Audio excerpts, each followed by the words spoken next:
अस्सलाम वालेकुम नाज़रीन, मैं हूँ यशवीन जमाल। आप देख रहे हैं मेरा ऑफिशियल यूट्यूब चैनल। आज के इस व्लॉग में कुछ बात करेंगे गज़ा में ढाए जाने वाले मज़ालिम, जो इज़राइल की तरफ से जो कुछ किया जा रहा है, आदमी बिरादरी उस सारे मामले को लेकर कहाँ पर खड़ी है, और साथ ही साथ कुछ बात करेंगे पाकिस्तान के अंदर जो आने वाले इलेक्शंस हैं उनको लेकर हल्का बंदियों का जो मामला है। एक के बाद एक सियासी जमात ऐसा लगता है कि मैदान में उतरती आ रही है और अदम एतमाद का इजहार कर रही है इलेक्शन कमीशन पर भी, कभी सूबाई इलेक्शन कमीशन के ऊपर या मरकजी इलेक्शन कमीशन के ऊपर, और साथ ही साथ हल्का बंदियों के मामले को लेकर भी एतराजात सामने आ रहे हैं। तो ये मामला जो है वो कहाँ जाएगा, कुछ इस पर बात करेंगे। सीज फायर खत्म होने के बाद जंग जारी होने का आज चौथा दिन है और इस दफा एक कंसेंसस है, वो ये है कि जो जंग की शिद्दत है, इजराइल की तरफ से जो हमलों की शिद्दत है वो बहुत ज्यादा है। वो बहुत ज्यादा फुल फोर्स के साथ आए हैं इंटरनेशनली। बल्कि जो पोप है उन्होंने भी कहा है कि दोबारा से सीज फायर की कॉल होनी चाहिए, भले टेम्पररी हो, लेकिन इस मैडनेस को, इस पागलपन को रोकने की जरूरत है। लेकिन ऐसा लग नहीं रहा कि इजराइल किसी भी सूरत इस सारे मामले से पीछे हटने को तैयार है। जो कुल अमवात की तादाद है वो तकरीबन 16,000 तक पहुंच गई है, शहादतों की जो तादाद है फिलिस्तीनियों की। और पिछले 24 घंटे के अंदर हमास की तरफ से जो फिगर इशू किया गया उसमें कहा गया कि 700 फिलिस्तीनियों को सिर्फ 24 घंटों के अंदर शहीद किया गया है। तो इस वक्त क्या वहां पर मैग्नीट्यूड है, वहां का एक शहर है खान यूनस, उसको जिस तरीके से बॉम्ब किया गया है, उसकी कुछ वीडियोस ट्विटर पे, सोशल मीडिया पे सर्कुलेट कर रही हैं, उससे अंदाजा होता है कि कौन सा जंगी जुनून और पागलपन जो है वो इजराइल के सर पे सवार है। और उसको इस बात से कोई फर्क नहीं पड़ता कि वो बम जाके किसको लग रहा है, किसी मासूम बच्चे को लग रहा है। दिल दहला देने वाली वीडियोस हम देख रहे हैं कि गजा से बाहर आ रही हैं, जिसके अंदर अभी कल जो वीडियो बहुत ज्यादा सर्कुलेट, सुबह आज भी पूरा दिन करती रही, कि एक बच्ची जब रेस्क्यू करने के लिए लोग पहुंचे तो वो मुसलसल खुद मलबे में दबी हुई ये कहती रही कि मेरे कौन कौन से रिश्तेदार, वो अपने बहुत सी और फैमिली मेंबर्स का नाम लेती रही कि वो भी इस मलबे के नीचे हैं, पहले उनको निकालिए। कौन सी ऐसी वीडियोस नहीं चल रही आजकल जहां पर माँ बाप अपने शहीद बच्चों की लाशें लेकर उनको जिस तरीके से चूम रहे हैं और जिस तरीके से दुनिया से ये सवाल कर रहे हैं कि हमने क्या किया था टू डिजर्व दिस। तो मेरा ख्याल है कि इस वक्त इस दुनिया में क्या हो रहा है, दुनिया की बेहिसी, इस सारे मसले को लेकर जिस तरीके से मैं बार बार कह रही हूँ कि उस इजरायली सदर को बर्दाश्त किया गया या उसको जगह दी गई उस प्लेटफॉर्म के ऊपर, शर्म का मकाम है दुनिया में रहने वाले हर उस इंसान के लिए जो ये कहीं ना कहीं अपनी जिंदगी में दावा करता है कि उसका इंसानियत से कोई ताल्लुक है या इंसानी हकूक से कोई लेना देना है। जो कतर है उनकी तरफ से ये मुतालबा किया गया है कि कोई इंटरनेशनल प्रोब होनी चाहिए इजराइल जो वॉर क्राइम्स कंडक्ट कर रहा है, उसके हवाले से अक़वाम मुत्तहिदा की तरफ से स्टेटमेंट इशू की गई है जिसमें ये कहा गया है कि किसी भी डेफिनेशन से ये जो कुछ हो रहा है गजा के अंदर ये जेनोसाइड है। ये कोई भी अपने हकूक की जंग नहीं है, ये कोई भी अपना अपना कोई राइट प्रोटेक्ट करने की जंग नहीं है, ये प्लेन प्योर सिंपल जेनोसाइड है। जो यूके का मैंने आपको बता दिया और पोप का भी मैंने आपको बता दिया सारा मामला। अच्छा, यूएन का, यूके का तो खैर जो मामला है वो ये पहले खबर चल रही थी कि उन्होंने इजराइल को कोई तैयारा फराहम किया है ताकि वो जो अपने मगवी लोग हैं वहां पर जो हॉस्टेजेस हैं उनको छुड़वाने में उस तैयारी की मदद ले सकें। कोई सर्विलेंस वो है एयरक्राफ्ट है। अब ये बताया जा रहा है कि सर्विलेंस की प्रॉपर फ्लाइट्स की जा रही हैं और उन फ्लाइट्स को जो है वो मकसद उसके पीछे यही है कि जो लोग जो इजरायली हॉस्टेजेस हैं कोई उनका मामला देखने के लिए, और साथ ही साथ हमास की तरफ से ये कहा गया है कि इंटेलिजेंस गैदर करके तेल अवीव जो है वो पहुंचाने की एक कोशिश है। और हमास की तरफ से ये कहा गया है कि इसको बाकायदा तौर पर जो कत्ले आम हो रहा है फिलिस्तीनियों का, उसके अंदर बरतानिया का ये ऑफिशियल तौर पर हिस्सा समझा जाए कि बरतानिया ने अपना हिस्सा डालना शुरू कर दिया है उस जेनोसाइड के अंदर, जो कि बिल्कुल बात दुरुस्त है। हमास की तरफ से ये भी कहा गया कि 1917 में जो बैल्फोर डिक्लेरेशन हुई थी, जो ब्रिटिश एक फॉरेन सेक्रेटरी ऑफ स्टेट थे उनकी तरफ से, आर्थर बेल्फोर जो है उनकी तरफ से हुआ था, और उनका जो प्लेज था या उस वक्त जो उनका नारा था वो ये था कि ज्यूज के लिए वो एक पूरी एक नेशनल टेरिटरी, एक ऐसी जमीन जो है वो लेंगे जो कि जहाँ पे ज्यूज उसको अपनी जमीन कह सके, एक यूनिफाइड जो है वो एक जमीन कह सके। हमास की तरफ से कहा गया है कि ये जो एक इस सदी का सबसे बड़ा गुनाह था जो कमिट किया बैल्फोर ने, आर्थर बैल्फोर ने, उसको उस गलती को दुरुस्त कर लेने का ये मौका था बरतानिया के पास, जो कि बरतानिया ने नहीं किया। बरतानिया पीछे भी रह सकता था, बरतानिया ने वो भी नहीं किया, बल्कि एक कदम आगे जाके बरतानिया बाकायदा तौर पर इजराइल की मावनत कर रहा है। अभी जब ये मामला स्टार्ट हुआ था, अक़वाम मुत्तहिदा के न्यूयॉर्क के जो ह्यूमन राइट्स डिपार्टमेंट के हेड थे जिन्होंने इस्तीफा दिया था, उन्होंने उस वक्त ये बात अपने इस्तीफे के अंदर दर्ज की थी कि दुनिया के सभी वेस्टर्न ममालिक, जिसके अंदर यूके का नाम भी लिखा था, जर्मनी का नाम लिखा था और भी बहुत सारे ममालिक का नाम लिखा था, कि ये सब वो ममालिक हैं जो कि इस वक़्त इस सारे मामले का हिस्सा ही कंप्लिसिट हैं।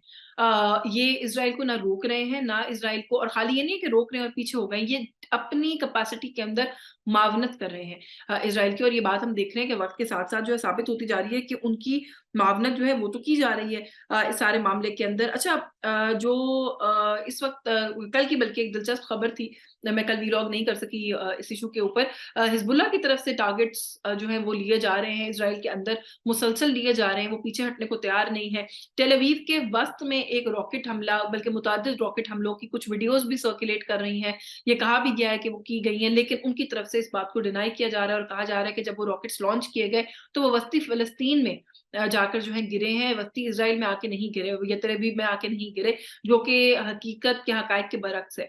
उनकी जितनी कैजुअल्टीज़ हो रही हैं वो भी ठीक रिपोर्ट नहीं कर रहे, उसको अंडर रिपोर्ट कर रहे हैं, और जितनी कोई फ़ुतूहात हैं हमास की भी और हिज़्बुल्लाह की भी, वो उनको भी ज़ाहिर है रिपोर्ट नहीं करने दे रहे, और इंटरनेशनल मीडिया हमारा क्या रोल अदा कर रहा है इस सारे मामले के अंदर, वो भी हम सबके सामने 1-2 चैनल्स को छोड़कर बाकी कहाँ से खबर जो है वो मुनासिब खबर जो है वो आती है। जहाँ पर हुक्मरानों का ये हाल है कि हुक्मरान हर तरह की हिमायत और सपोर्ट देने के लिए तैयार खड़े हैं। वहीं पर एक गैलप पोल हुआ है जिसके अंदर ये कहा गया है कि जो मेजॉरिटी अमेरिका की यूथ है और ख़वातीन है, वो सपोर्ट नहीं करते इज़राइल की इस जंग को, और इज़राइल जो कुछ गज़ा पट्टी के अंदर कर रहा है, वो उसकी हिमायत नहीं करते। अच्छा, नेल्सन मंडेला एक आइकन, एक ऐसा नाम जिनके किसी तारुफ़ की जो मोहताज नहीं है, नस्ल परस्ती के खिलाफ जिनकी जो जिद्दोजहद है, मेरा ख़्याल है कि रहती दुनिया तक उसका ज़िक्र रहेगा।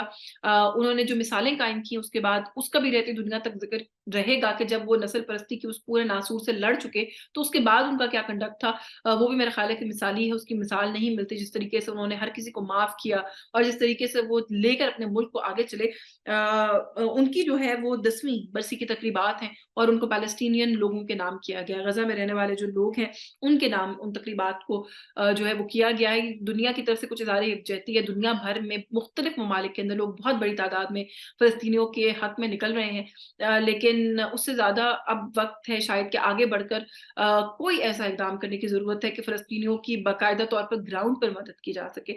क्योंकि आधे से ज़्यादा घर, एक रिपोर्ट में पढ़ रही थी जिसके अंदर ये कहा गया था कि गज़ा पट्टी में जितने घर हैं, आधे से ज़्यादा घर इस वक़्त ऑफ़िशियल स्टैटिस्टिक्स के मुताबिक मलबे का ढेर बन चुके हैं।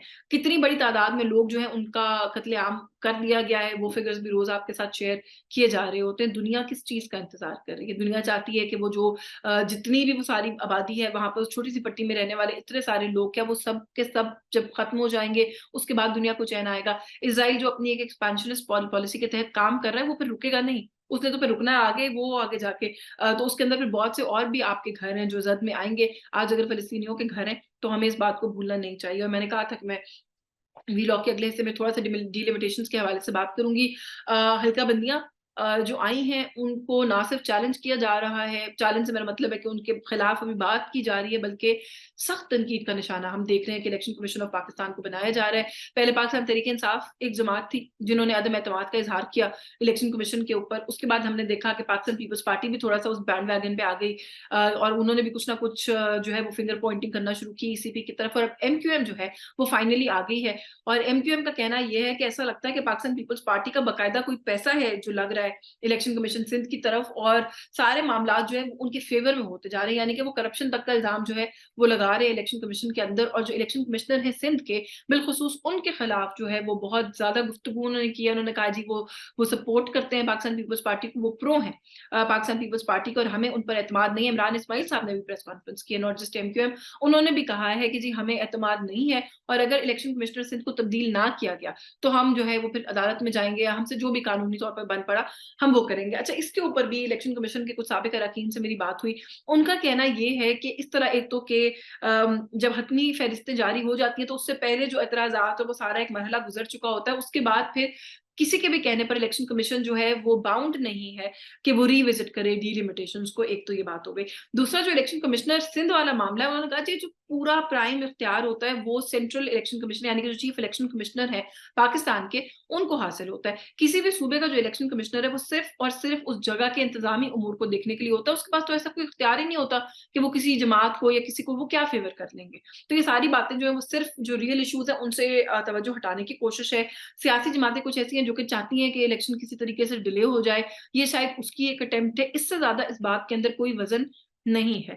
तो अब देखते हैं। एमक्यूएम ने तो कहा है कि हम चैलेंज करेंगे, इमरान इस्माइल ने कहा है कि हम चीफ इलेक्शन कमिश्नर का वहां बैठा होना उसको चैलेंज करेंगे। तो इलेक्शन डिले की जो आवाजें कहीं ना कहीं से उठ रही है, क्या डिलिमिटेशंस का ये जो मसला है जिस पर एतमाद, क्योंकि एक सवाल जो है वो ये भी है कि एतमाद तो नहीं है डिलिमिटेशन के ऊपर, लेकिन मुल्क की सभी से बड़ी सियासी जमातें अगर अदम एतमाद का इजहार कर रही हैं, तो फिर इस मुल्क में इलेक्शंस किसके लिए हो रहे हैं, या जो इलेक्शंस हो रहे हैं उसको कोई भी सियासी जमात नहीं मानेगी, तो फिर क्या होगा? ये कुछ बातें हैं, जो सवाल हैं जो लोगों के ज़हनों में डेफिनिटली हैं। इसी सारी बीच जो है वो गवर्नर खैबर पख्तूनख्वा ने भी अपना हिस्सा डाल दिया। उन्होंने कहा जी कि सूबे की सिक्योरिटी की सूरत-ए-हाल ऐसी नहीं है कि मैं नहीं समझता कि सूबे में इलेक्शन हो सकता है। ये वही बात है, क्योंकि उनका ताल्लुक भी जमीयत उलमा इस्लाम से है कि जो मौलाना ने भी कुछ अर्सा पहले की थी, तो कहीं न कहीं से ये आवाज़ और ये हवा फिर से चल पड़ती है कि क्या इलेक्शन होगा कि नहीं होगा। और जिस तरह के हैपनिंग मुल्क में हम रहते हैं, मुझे लगता है कि जिस दिन तक इलेक्शन हो नहीं जाता, डब्बे खुल नहीं जाते इलेक्शन की, शायद ये डिबेट तब तक जारी रहेगी। आज के इस व्लॉग से मुझे इजाज़त दीजिए। आपको ये कंटेंट पसंद आया तो चैनल को सब्सक्राइब कीजिए, मेरी वीडियो को लाइक कीजिए, शेयर कीजिए। Thank you so much. Allah हाफ़िज़।